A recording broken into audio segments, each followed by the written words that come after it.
What's going on, everyone? Welcome back to GAA Fan TV, the show that keeps you up to date with everything that is happening in the world of GAA. Football, hurling, previews, predictions, absolutely everything we cover on this channel. If you haven't subscribed already, consider doing it. Drop a like, hit that notifications bell, and yeah, let's get straight into it. So we'll start off by talking a bit about hurling. We have a lot of games happening this weekend. Of course, we got 2 games in Leinster, 2 games in Munster, and of course a couple of games that I kept my eyes on in the Joe McDonagh Cup. And we'll start with Leinster. I kept a close eye obviously on Dublin, who were taking on Wexford down at Innovate Park, and once again, similar to last week, Dublin just falling short to Wexford, and didn't quite get going in this game like we did last week, where we were far more better.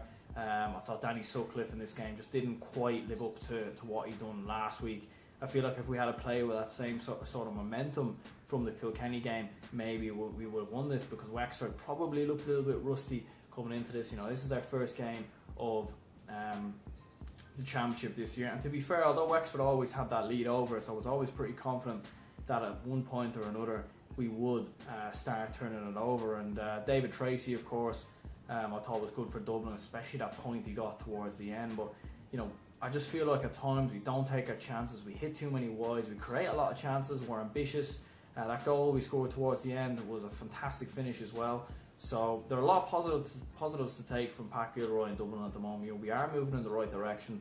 We've had 2 defeats from 2 at the start of this campaign, but we can't really be too negative going into the next game, which I believe is against Galway. But it just is really disappointing, because had we have held on against Kilkenny and had we have held on against Wexford, we'd be in a fantastic position. We'd certainly be saying that we'd be on course for a top 3 position. We'd actually be top of the Leinster Championship table as well. So very disappointing to lose those 2 games. Fair play to Wexford though, and Davy Fitzgerald. This is a big win for them, because I feel like if they had lost this game, they're inviting pressure on themselves a little bit, losing that first game. And we're already beginning to see a bit of a gap in the top 3 of the sides in Leinster. Offaly have played 2 and lost 2, Dublin have played 2 and lost 2, and you would expect Kilkenny, Wexford and Galway to finish in that top 3. What order it's going to be, that remains of course, but a good result for Wexford in the end. Kilkenny were also very victorious. They seen off Offaly by 2-19 to 1-13. Very comfortable in the end for Kilkenny, getting this victory in their own backyard. Of course, last week, as I was saying, against Dublin, they have to fight really late. And once again, Kilkenny, with the experience, with the knowledge of a manager like Brian Cody, and with really experienced players like Walter Welsh, they're going to see these games through. They're going to be beating the likes of Offaly. You'd want to hope so anyway, if you are a Kilkenny supporter, because they'd be expecting to beat those types of opposition. Whether they are still All-Ireland winners, or whether they will win the All-Ireland is still yet to be seen. It'll be very interesting to see what happens when they take on Galway next weekend, and of course they still have to play Wexford as well. But certainly you would feel now that they have that top 3 place lined up. And as for Offaly, very similar situation between them and Dublin. Actually, Dublin play Offaly on the final day of the Leinster Championship, and you would very much feel that with the way the Joe McDonagh Cup is balancing out, that Dublin versus Offaly, that game could very much be a relegation battle, and one of the first ever, well, I suppose the first ever relegation battle in hurling, really, when you look at it. So very interesting to see how that pans out. But in the end, fair play to Kilkenny, and I'll be very interested to see what they do next weekend against Galway. Moving across to hurling, and what can I say about Limerick? They were fantastic in this game against Tipperary. Barry Murphy, of course, with that goal towards the end, I thought he was outstanding. Their midfield was really good. Just a really good young side in Limerick, and they've been knocking on the door a little bit in recent years. Getting to an All-Ireland semi-final last year, knocking on the door potentially again this year. And when you look at the Munster Championship, it's very hard to call who is going to make that top 3. There's going to be 2 very good teams that miss out, and for Tipperary, you're kicking yourself, because you're thinking, you still have to play Cork, you still have to play Waterford as well. Still have to play Waterford as well. Still have to play Clare, of course. So still have some very tough games coming up for Tipperary, and to not get over the line when many people would have felt that maybe this was their easiest game actually on paper. But Limerick, they bossed this game. They controlled it. They dictated it. Tipperary just weren't in the game at all. They were sluggish. They were slow. They couldn't keep up with the pace of Limerick's attack and their forward line, and in the end they fell short. So fair play to Limerick. I'll be very interested to see how they get on next time out. Cork, meanwhile, they seen off Clare 223 to 121. This was a very good game in my opinion. It was two very good sides, both going at it, both going all out, and in my opinion, and in the end, John Myler's team got the job done. Cork looking very, very good. Munster champions last year, coming up against the team they beat in the Munster final last year. How far will these two go this year? Will Clare make the top three in Munster and go through to the All-Ireland quarters? You'd probably feel that Cork will be in that top three, or will they? How far will they go in the All-Ireland series? For me, I would have had them as going back to last year when they were in the All-Ireland semi-final. I was very confident they would actually go on and win the All-Ireland, but they didn't in the end. So you're looking at it this time around, you're thinking, okay, how's Cork going to do this time around? And they were fantastic in this game. They were quick, they were well up for it, and some of the points on display was absolutely fantastic between the two. But in the end, Cork just getting the job done. And again, how is it going to be in Munster hurling this year? It's going to be very, very close between all five teams. There's not going to be much to separate all of them.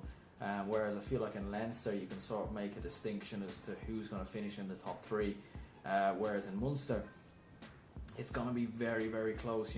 It's very, it's very likely that a lot of these teams finish on the same points, or there's 2 points separating first and fourth, for example. So it's going to be very interesting to see.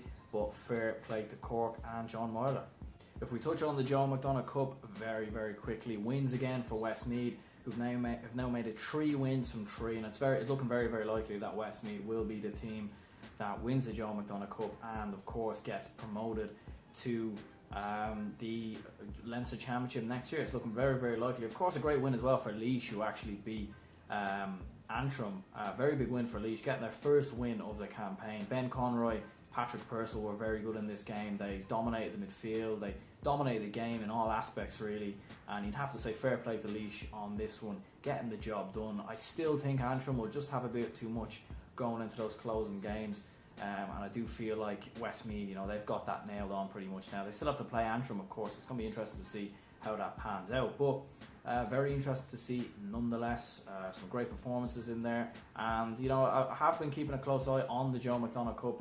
And it will be very interesting to see how the top two do when they go on to potentially, or when they go on to an All-Ireland quarter-final, who they play and how they get on. I suppose if we look at football then, Fermanagh, they got a decent victory against Armagh, 12 points to 7.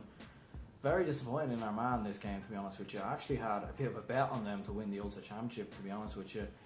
Looks pretty stupid now, to be perfectly honest, but the reason being was just I seen that Monaghan would probably beat Tyrone. I had a funny feeling they would, and they did. And I seen Armagh going into a semi-final, probably beat Monaghan, come up maybe against a Donegal in the final. They could do it when you look at their form from last year, the form in the league this year. But they were awful today. They were absolutely terrible. Their passing was all over the place. They couldn't string any passes together. Of course, they were missing players like Jamie Clark, who of course now playing with New York. But they were just really, really poor. It was just dreadful. It was absolutely dreadful. Fermanagh, to be fair to them, they did well in this game, but they weren't even that good. It was just that Armagh were that bad. But you got to give credit to Fermanagh in the end, getting the job done, getting the victory. Of course, Tyrone, they were beaten as well by Monaghan. A strange game from Tyrone, who's seen Peter Hart sent off in the closing stages. Their goalkeeper had a swipe at one of the Monaghan players as well. It was a strange game from Tyrone. They seemed very all over the place in many aspects, especially defensively. It was a very good game though. I was expecting this to be quite low scoring, but Monaghan just about pulled it through. Conor McManus was just outstanding, wasn't he? I mean, that point at the end there was just something else. I mean, it's probably going to be point of the year in my opinion. But look, listen, fantastic from Monaghan. They go on to an Ulster semi-final. They play for Fermanagh. You probably fancy them now to actually go all the way and win the Ulster Championship. I certainly do anyway. So look, listen, fair play to Monaghan. Credit where credit's due. It's going to be very interesting to see now how they do in the next game.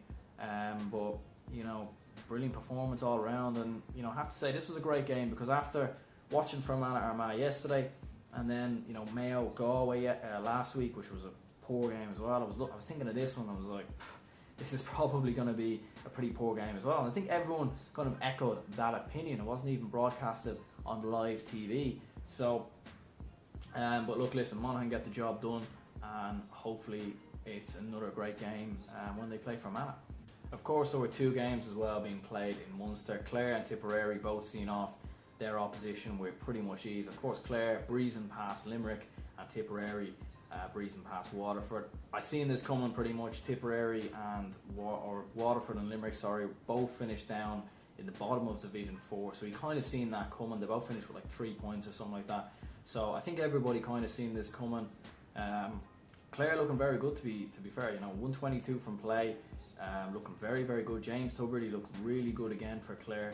And they were brilliant. They were very, very good in this one. Tipperary, of course, looking good. Of course, Liam Kearns not too happy about having to play Cork in just a week's time. But look, listen, great performances by both Tipperary and Clare. You would have fancied them really to get past the opposition they were playing. These are two Division 2 teams coming up against two lowly Division 4 teams. And yeah, I wonder how Clare will do in that game against Kerry, because let's not forget they finished third in Division 2, beating Cork away from home. So it's going to be very interesting to see how that goes.